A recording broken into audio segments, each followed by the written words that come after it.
Hey, one with Cribs Plus. So, just thought of another crazy little story you might be interested in. Once again, I'm going to say I need more subscribers so I can go live. I'm just telling these crazy little stories until I can go live and me and my friends can do live streams and tell you the real stories. Anyway, I used to hitchhike to my methadone clinic 5 days a week. No, wait, 6 days a week. For 4 years. Every day but Sunday. And I had a system. I would hitchhike at the end of the highway where I lived. On the way home, I would take a bus to the highway, and I would hitchhike about 22 miles back home and cross my fingers that I got dropped off somewhere that wasn't in the middle of nowhere where I could walk home. So one day I'm coming home from the methadone clinic. First of all, I left at like 5:30 in the morning. Okay. Clinic closes at like 11. So I left at like 5:30 in the morning. It was really cold. I was wearing my Levi jacket with the sheepskin inside. So on the way home, I get to the store to where I started hitchhiking, and I have my coat over my arm because I'm looking like an idiot in the heat with this Levi coat with the sheepskin. So I got it over my arm. I'm hitchhiking. Normally, there was about 12 people that would pick me up. It was like I was in rotation. It was always somebody I knew. It was the same people, or it was somebody that I'd went to school with or something. So anyway, this guy pulls up in a truck. I'm super short. I look up. The guy reminded me of a guy that lived next door to me. It wasn't the guy that lived next door to me, but I think mentally I felt safe because he looked like the guy that lived next door. So I got in. We went about 3 miles. My dad used to own a business underneath the bridge, right, near where I was.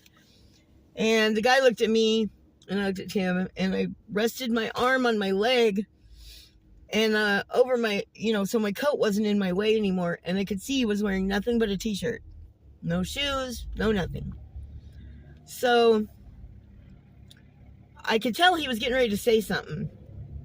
And I'm pretty good judge of character. I'm pretty good on the fly. So before he could say anything to me, I said to him, I said, you need to pull over and let me out because nobody's going to hear you scream. And he looked at me for a second, and I said, I'm serious, dude. You need to pull over. He pulled over, and it just happened to be at the driveway that went down to where my dad's office used to be. I got out. I left his door open. I walked back the direction I came. I was flipping mad. So finally he drove off. When I got home, got another ride, got home finally, and I was telling my neighbor about it. And this lady was in the hallway listening. And she says, you're rude. I said, why am I rude? The guy picked me up and he was naked. You can drive around naked all day long. I don't care, but don't pick me up. That's rude. So, I should have stopped that light so you could have got a better view of those tattoos.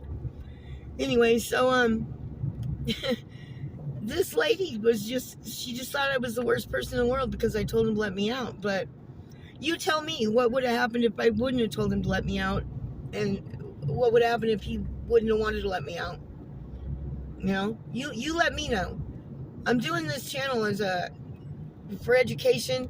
And there's a lot of people putting misinformation on here. So, I'm just trying to give true and accurate information. And every once in a while, I need you guys to chime in and help me out. So let me know what you think. Tell me if I was a horrible person for telling you to let me out. And,